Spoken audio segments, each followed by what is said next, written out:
Ticklish Business, the podcast devoted to honoring and deconstructing the world of classic cinema. As always, I'm your host, Kristen Lopez. Our Halloween special episode sees guest Kimberly Pierce join me to discuss William Castle and his 1959 feature, House on Haunted Hill.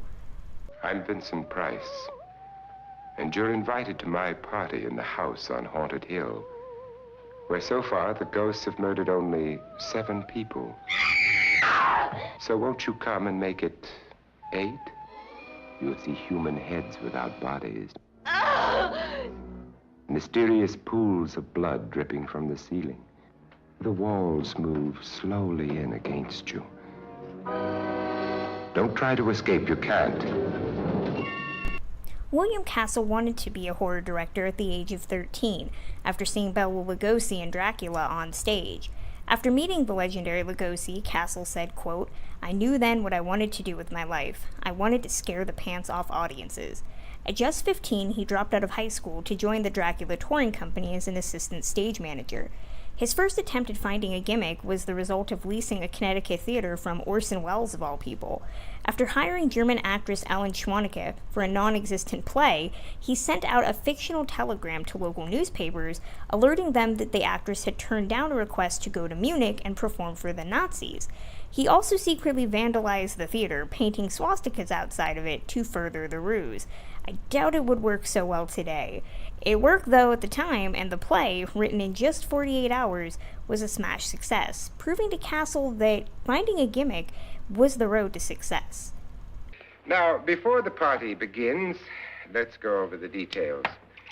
The caretakers will leave at midnight, locking us in here until they come back in the morning. Once the door is locked, there's no way out. The windows have bars that a jail would be proud of, and the only door to the outside locks like a vault. There's no electricity, no phone, no one within miles, so no way to call for help. Like a coffin. Castle left the stage for Hollywood at the tender age of 23. He got a job with Harry Cohn of Columbia Pictures and was cited as one of the few people friendly with the mogul. He started out making B films, his first being the 1943 movie The Chance of a Lifetime. He later directed 4 of the popular Whistler series. As Castle moved up the ranks, he soon amassed a reputation for making films quickly and under budget. Yet Castle wasn't happy. He wanted to make his own movies, so he struck out on his own. His first movie, 1958's Macabre, was inspired by the French film Diabolique, and if you want to hear my thoughts on Diabolique, go back and listen to episode 7 of Ticklish Biz. Mortgaging his house, the first but not the last time he would, the movie became a hit. It was also the first time Castle implemented his legendary gimmicks to a wide audience, offering them $1,000 life insurance policies from Lloyd's of London. Why all these strangers? Why none of our friends? Friends? Do we have any friends? No, your jealousy took care of that. I had a reason for inviting each guest. I wanted kind of a cross-section. From psychiatrist to typist, and from drunk to jet pilot. They share one thing: they all need money. Now let's see if they're brave enough to earn it. Castle's next film was perhaps his best known, 1959's The House on Haunted Hill. The Vincent Price star was reminiscent of countless old dark house features that dominated in the 1930s, and was considered somewhat passé by this point. The movie marked his first collaboration with actor Vincent Price, as well as character actor Elisha Cook Jr. For House on Haunted Hill's release, Castle created a Murgo, a skeleton with red-lit eyes that floated over audiences on a wire during the film's finale. Unlike other gimmicks, this one tended to result in rowdy teenagers attempting to pull the skeleton down or otherwise attack it during screenings. But regardless, on a budget of just $200,000, House on Haunted Hill grossed over $1.5 million. Now, I'm going to knock on the other wall. When you hear me, you knock on this wall.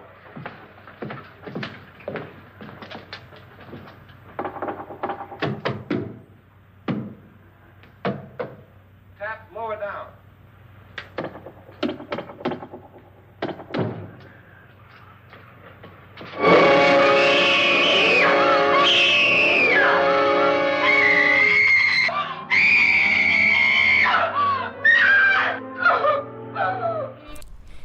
Castle kept the gimmicks rolling for over 10 years. Examples included Percepto and the Tingler, which were essentially joy buzzers for individual seats, Illusiono and 13 Ghosts, a take on 3D, and a punishment poll for the film Mr. Sardonicus, where audiences could decide what ending the film would have.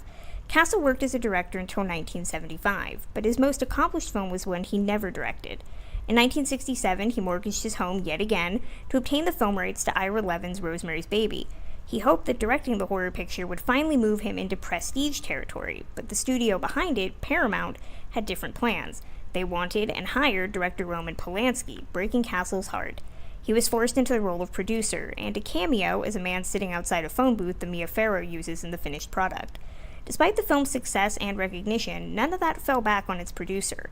Castle was left directing B pictures for the rest of his career, and died of a heart attack on May 31st, 1977.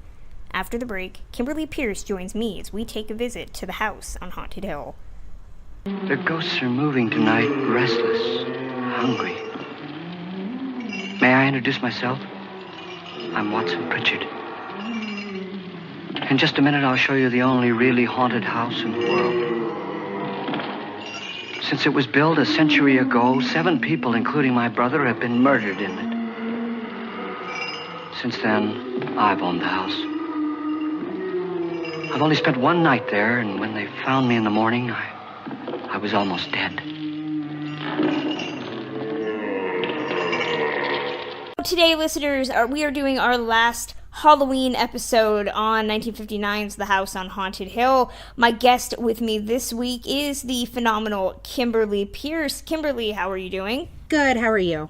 I'm great. Well, Kimberly, why don't you tell us a little bit about yourself and all the podcasting that you and I do in our free time, everything. So throw it out there. Well, I am one of the 4 regulars on Citizen Dame that we drop it's typically been every Wednesday. I've been a classic film fan since before I can remember. I also spend my time writing for Geek Girl Authority, do a little bit of film criticism for them, and I have a personal blog as well, KimberlyCPierce.com. It's great that you were able to come on the podcast to talk about Vincent Price and The House on Haunted Hill. I saw this movie, I can't really remember. I probably saw the remake before I saw the original. Really? I tended to do that because I got into classic films in high school. So I tended to watch a lot of movies not knowing context. So I probably saw the remake before I saw the original. The remake came out in '99. So right around the anniversary of this, we'll talk about the remake in a bit. I went back and I saw this. William Castle is an interesting figure. His movies are all very entertaining, but they don't necessarily hold up to close film critic scrutiny. In a lot of ways, his films try to give you a twist, not necessarily a Hitchcock or a Kubrick type twist, but they play around a lot with genre. There's a seminal question that I want to throw out when we get to it about The House on Haunted Hill, because it starts out one way and then ends another way, but then adds at the very, very end, like literally in the final seconds, the possibility that might have been the first thing. It's all over the place, but you cannot deny that it's an entertaining movie with a really great cast of characters. So I enjoy it. But Kimberly, what's your background with this film? I saw this film first. I was into classical film back when probably elementary school. Probably my first, memory of watching older films is Hatari back probably when I was 5. So this movie I watched probably the first time in elementary school. I was probably a bit too young to have even seen it. And I just remember the scene with the blind woman coming out of the darkness and just remember being absolutely terrified of that. There are a lot of really iconic scenes that this movie is often played in horror movies, like somebody's watching a television and it's sometimes this film.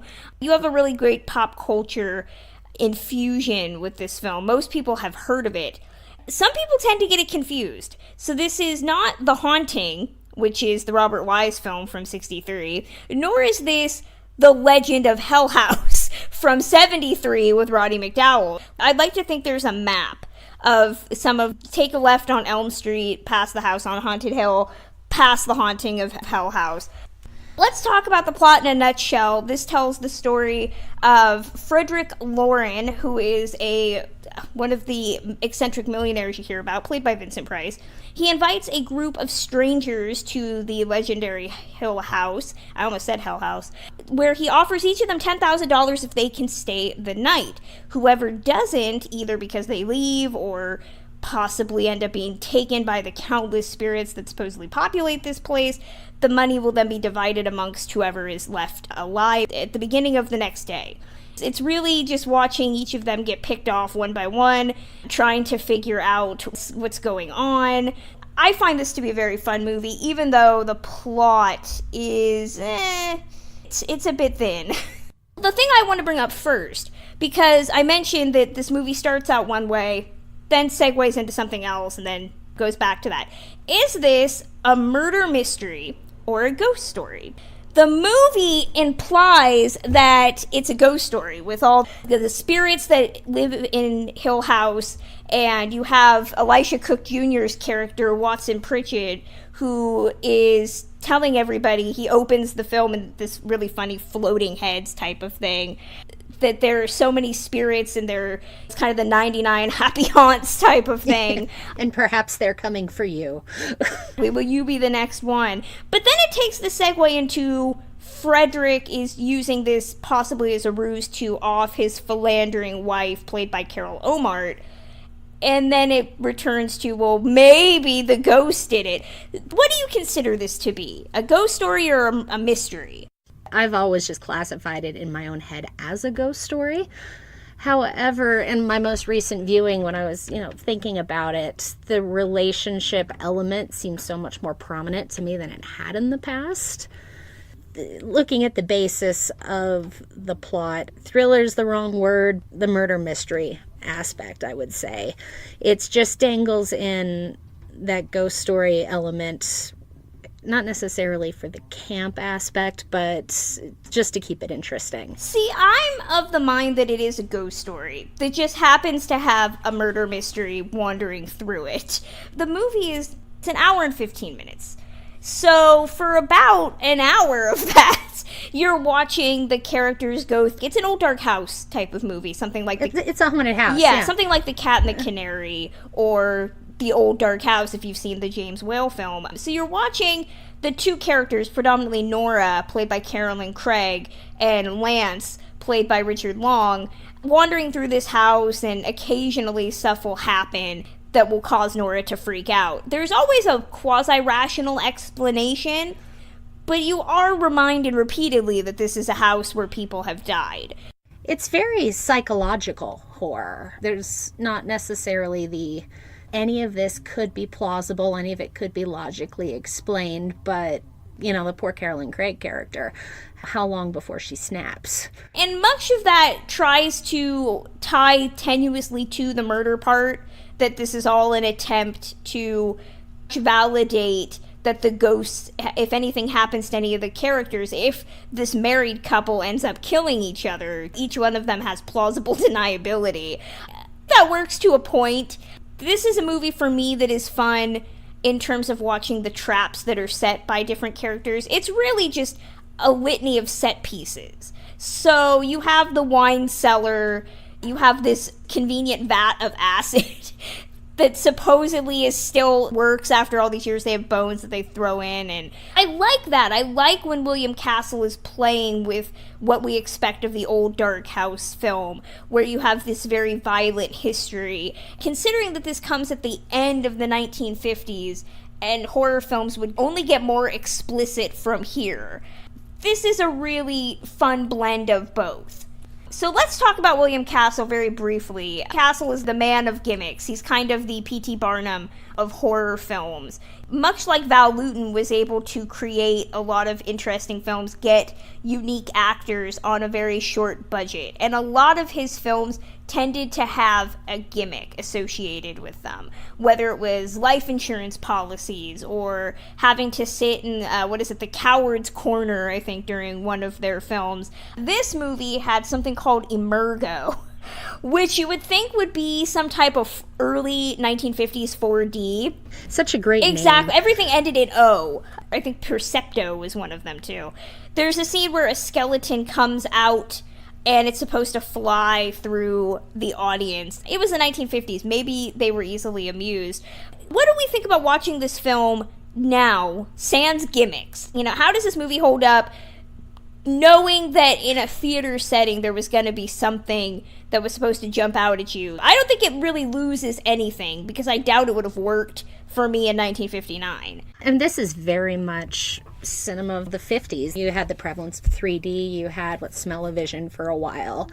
Castle's films work so implicitly well in kind of that era of gimmicks, trying to keep up with television. I think it totally holds up. I'm exactly right with you, where I don't know if the skeleton would have worked on me as well. I would love to have seen how that looked, but I can't imagine it being amazing. This is why it comes out at that end of the 1950s into the 1960s, when films would do this litany of gimmickry, whether it was, that brief foray into 3D, which dominated 1953. The 1960s would be dominated by the roadshow picture. Movies just got longer. Castle taps into something. He made several films, but this was considered his second biggest film. This is often considered his best known film, even though he had done other things like Straight Jacket with Joan Crawford and The Tingler, also with Vincent Price. What do we think it is about this film that makes it the best known? Is it because it's an old dark house film? Is it because I watched this alongside The Tingler the other day, and The Tingler is a cheese fest, a story of a doctor trying to discover the literal manifestation of fear, and it looks like a centipede on a string. Where I think this movie works better than The Tingler does is that The Tingler's trying to get deeper into the psychology. It's really trying to meld the scientific with the horrific. A lot similar to the stuff that David Cronenberg would come to perfect in the 1980s.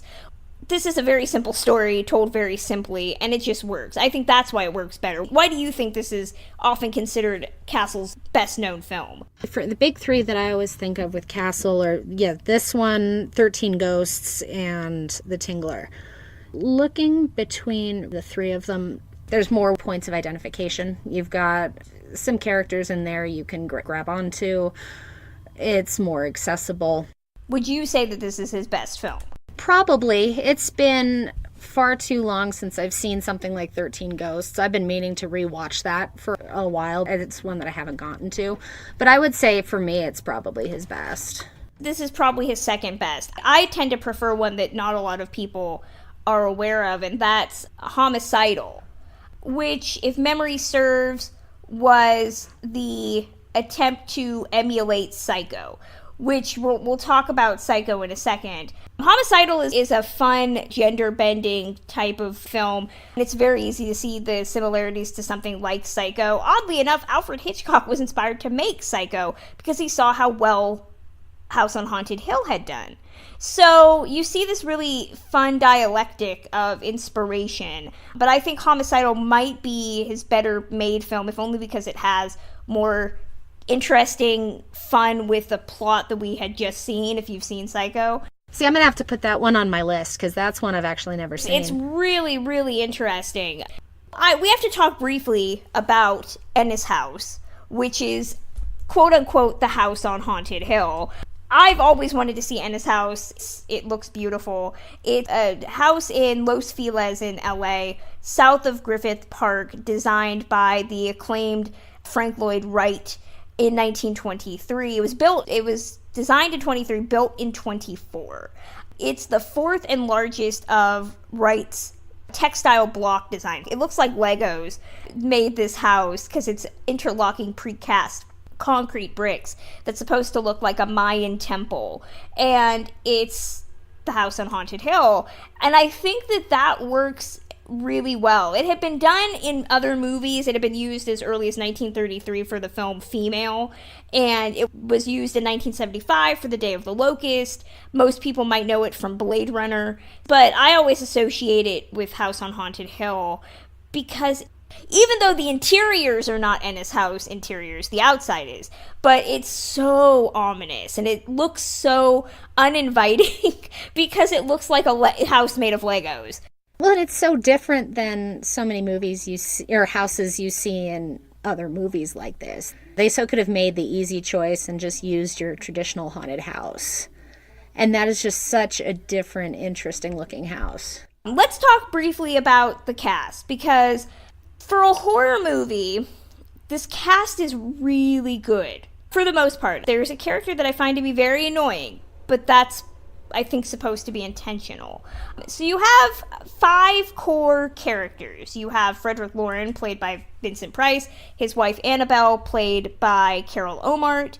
You have Lance Schroeder, played by Richard Long, Nora Manning, played by Carolyn Craig, Elisha Cook Jr.'s Watson Pritchett, Dr. David Trent, played by Alan Marshall, and Ruth Bridgers, played by Julie Mitchum. Yes, related to Robert Mitchum.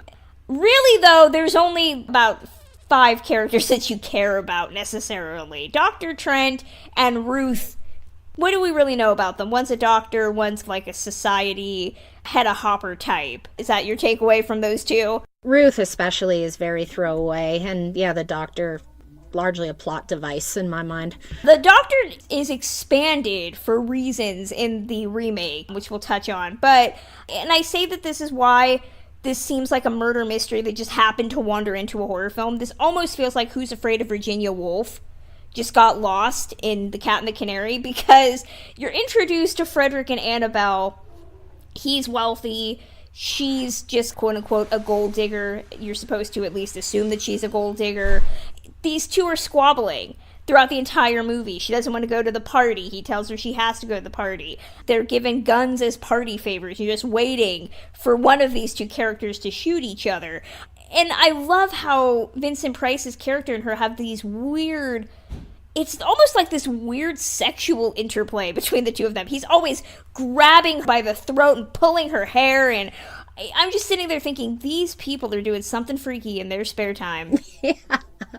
Such a fascinating dynamic to watch. Watching it this time, I don't know if I necessarily see Carol Omart as a villain.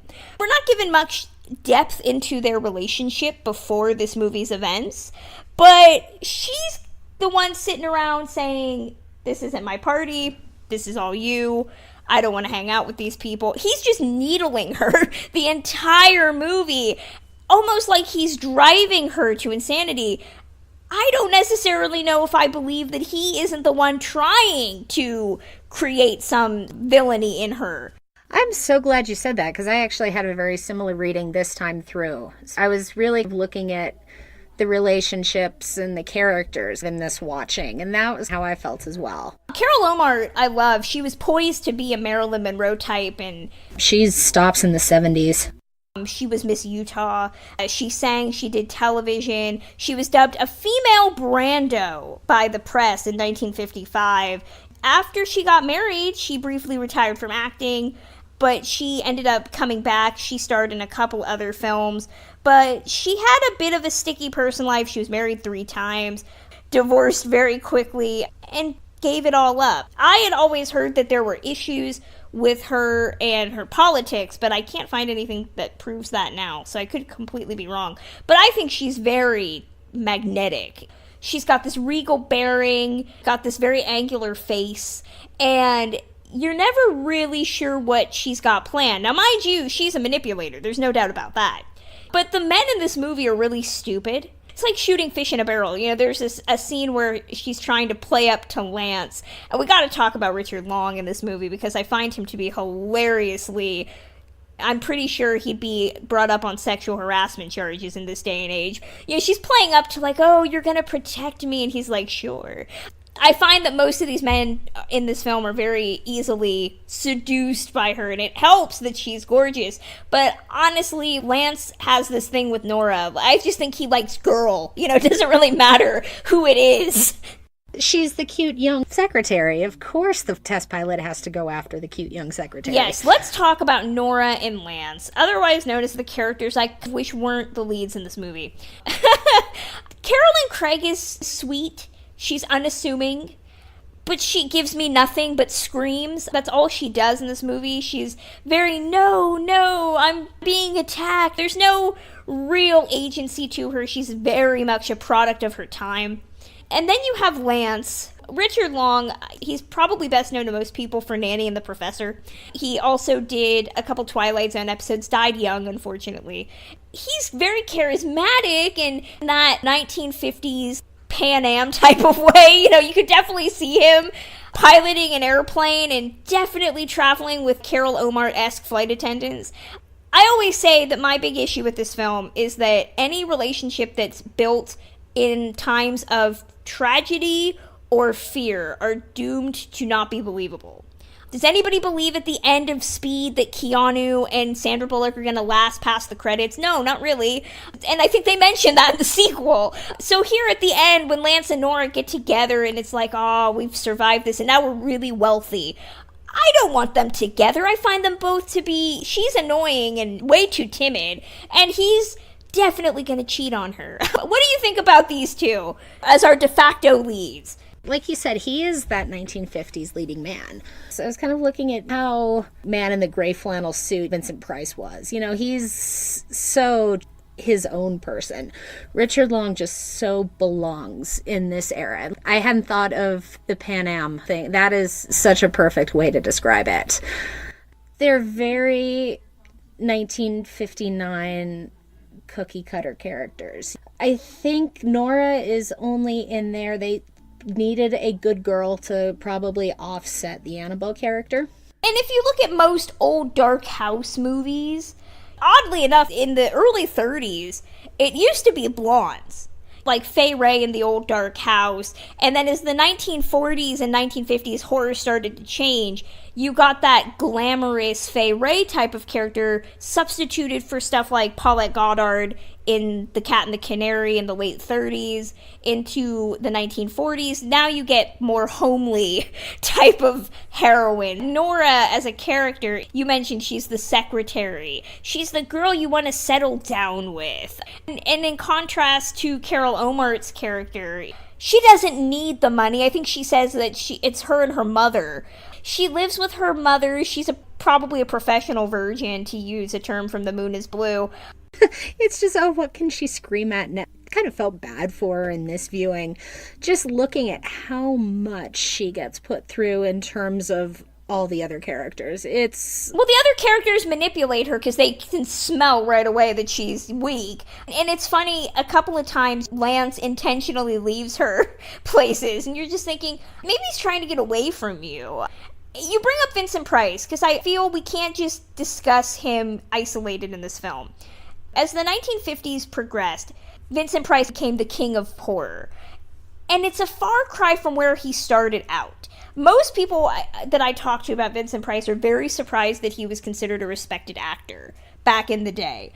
Going back and watching his films now as an adult and seeing how great he was as usually the other man. If you watch stuff like Laura or Leave Her to Heaven or Dragonwyck, I keep bringing up the films that he made with Gene Tierney, he's playing very different types of characters, but the wrong man.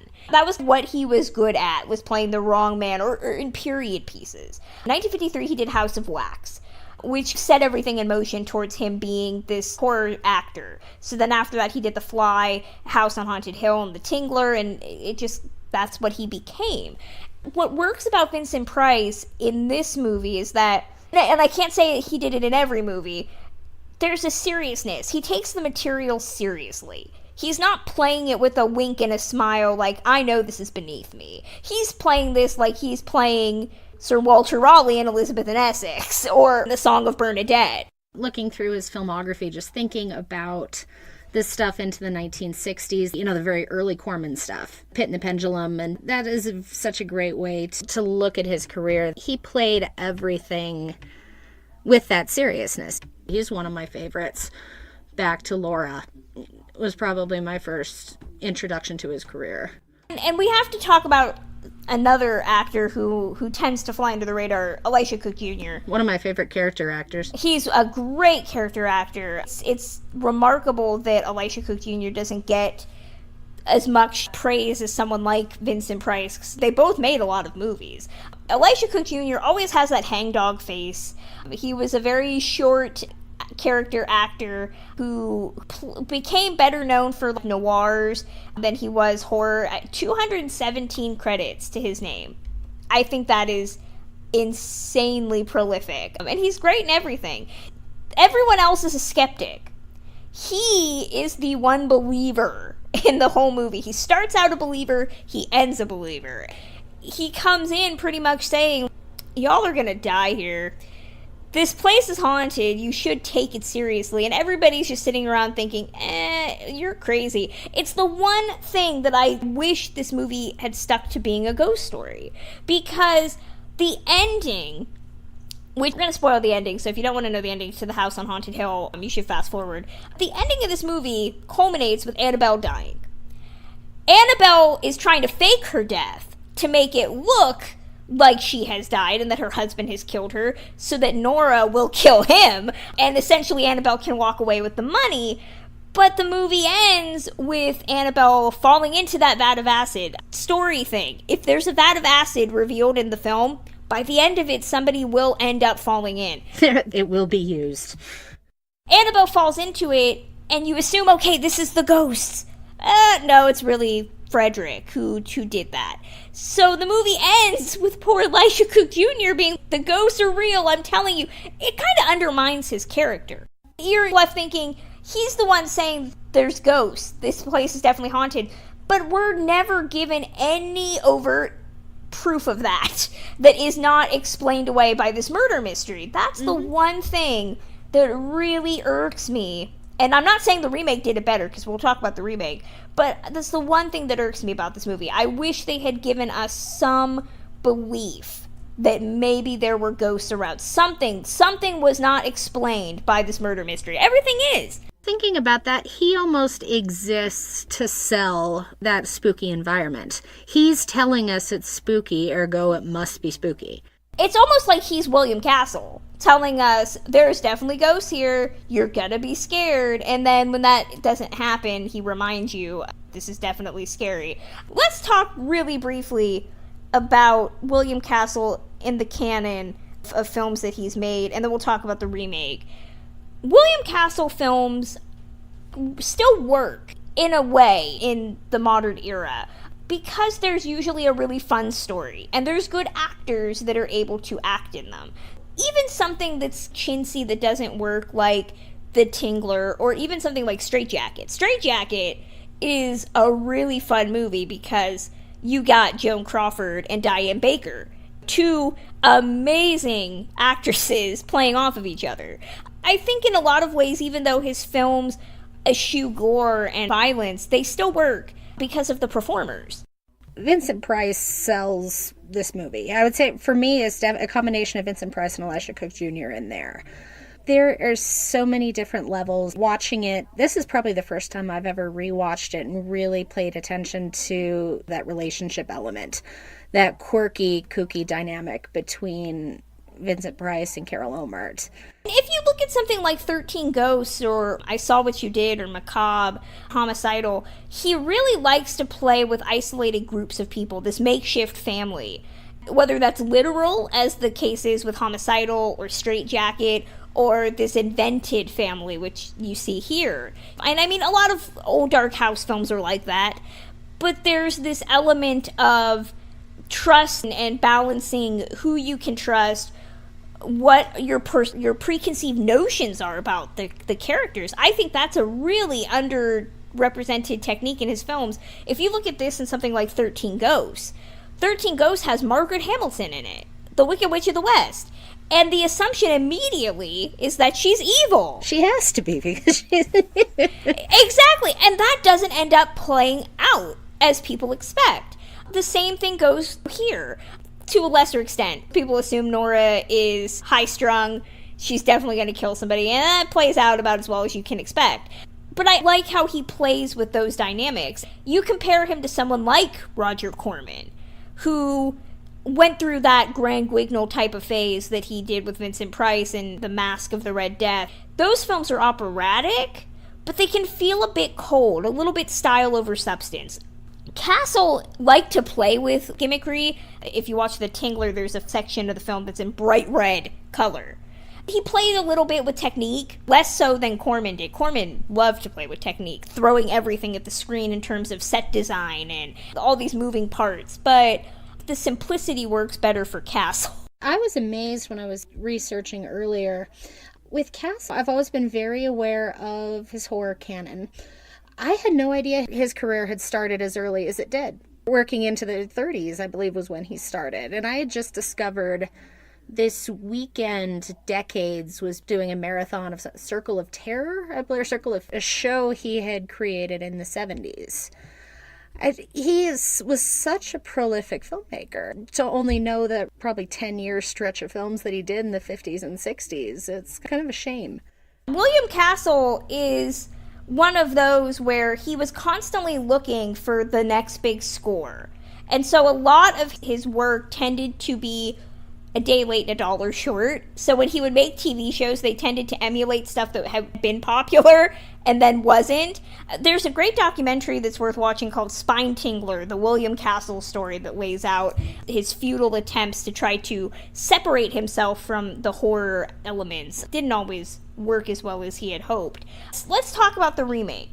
The remake was one of the first films to come out of the Dark Castle production company, which, if you've seen the remake of The Mummy that came out a couple months ago, you might have recalled Universal's attempt to do a dark universe.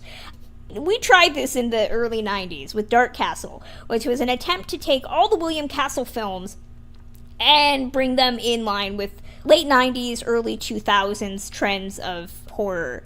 I think we got about 2. And the fact that neither one made money pretty much put the nail in the coffin there. Pun intended. So you got a remake of 13 Ghosts in 2001, which I have not seen. I really don't want to. That makes me feel old. Exactly. And then in 1999, you had a remake of House on Haunted Hill. This is the version that I saw when I first saw this movie. The plot is the same. You have a millionaire, this case, it's Jeffrey Rush, playing a character named Stephen Price, because he's playing Vincent Price's character. He even has the mustache. I will say Jeffrey Rush is really good in this movie. Jeffrey Rush is good in everything he does. Unlike Vincent Price, he's playing it with a wink and a smile. He's not playing it with any level of seriousness. But he is an amusement park mogul who offers these people $1 million, because the price to stay in a haunted house has gone up with inflation, to spend the night in this haunted house. The murder element is still the same. This movie, though, ups not just the gore, but it also ups the ghost story. If you think that the original needed more of a ghost story, the remake does it on steroids. They have this B plot, because there's no denying that the Prices are trying to kill each other, but there are definitely ghosts. Because you have this subplot involving the house is this insane asylum for a doctor who was doing experiments on patients and then was viciously murdered. The opening scene of this movie is both incredibly intensely violent. There's a lot of creepiness in this movie, the way characters move, I don't like. That makes up for a lot of the failures of actually trying to remake House on Haunted Hill. But the cast, they include the doctor character. He has an expanded plot in the remake because we have to tie them in. It's fine. I don't think it's the worst movie I've ever seen. It's not the worst horror remake. But you watch this, and then you watch the original, and you get different elements of what you wanted the other one to have. So watching the remake in context of the original, it definitely has a ghost story. There's no denying that this house is haunted and the ghosts are there. But at the same time, it forsakes atmosphere for gore. We attempted something. I have not seen the remake of 13 Ghosts. I keep saying I'm going to at some point. This movie came out at the wrong time. If they had any attempt of doing something with it, it came out the wrong time. It came out right around the same time as the remake of The Haunting from 99. Well, that's what I was going to say. It was 13 Ghosts, and then The Haunting were all together. Yeah, and you also had movies that attempted to do something similar. So you have like stuff like Ghost Ship in 2002.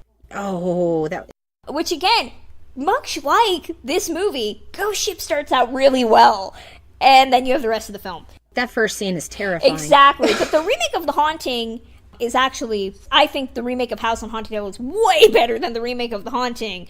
There was a real interest in trying to bring back these old horror movies with the belief that they weren't as good because they weren't as bloody. Up the effects. We were starting to play with effects in the late 90s. I will say that the remake of House on Haunted Hill doesn't have nearly as much overabundance of CGI as the remake of The Haunting does, but you lose those characters. Aside from Jeffrey Rush doing a Vincent Price imitation, the rest of the characters are stock. You can look at Carol Omart and you know her character in this movie. You look at Famke Johnson, she's great. There's not that same tone with the remake as there is in the original. That is gonna do it for our episode on House on Haunted Hill. I feel like we undersold it. I recommend it a lot. I do enjoy it. No, definitely. I watch it every year. I find it to be really fun. The cast is game, which you always want with a horror film. It probably won't stand up compared to other horror films of the era. Even some of the other Old Dark House films, I think stuff like The Old Dark House is a little bit better. This is still one of those landmark horror films that I think you need to see, even though it probably won't scare you. It's a great one to watch with friends, or watch the Riff Tracks version. They make a lot of jokes about Richard Long that make me happy, because apparently I'm not the only one that makes jokes about him. You can give me your thoughts on House on Haunted Hill or any Halloween movies that you enjoy from the classic era. You can email them to me at ticklishbiz@gmail.com, and I'll read them on the next episode. I would like to thank Kimberly Pierce once again for joining me today. Kimberly, where can fans find and get in touch with you online? Easiest place to find me, I'm on Twitter more than I should at kpierce624, and you can find me also on geekgirlauthority.com. That'll close out this edition of Ticklish Business. You can listen to Ticklish Business a multitude of ways, either at ticklishbusiness.podbean.com, via Stitcher Radio and Player FM, or on iTunes. If you are listening via iTunes, please consider leaving a rating and review. As always, you can contact me directly at ticklishbiz, that's B-I-Z, @gmail.com, or visit me at my official website where I discuss classic films regularly, journeysinclassicfilm.com. The podcast is also on Twitter at ticklish_biz. Want to listen to episodes early or have me review your favorite film? Then consider supporting Ticklish Business via Patreon. I have a wealth of amazing perks, and all your donations go right back into making Ticklish Business the premier classic film podcast. If you're interested in learning more, just head over to patreon.com/ticklishbiz. Next time, I do a special tribute episode to actress Veronica Lake with exclusive audio you won't hear anywhere else. Till next time, and have a safe and happy Halloween.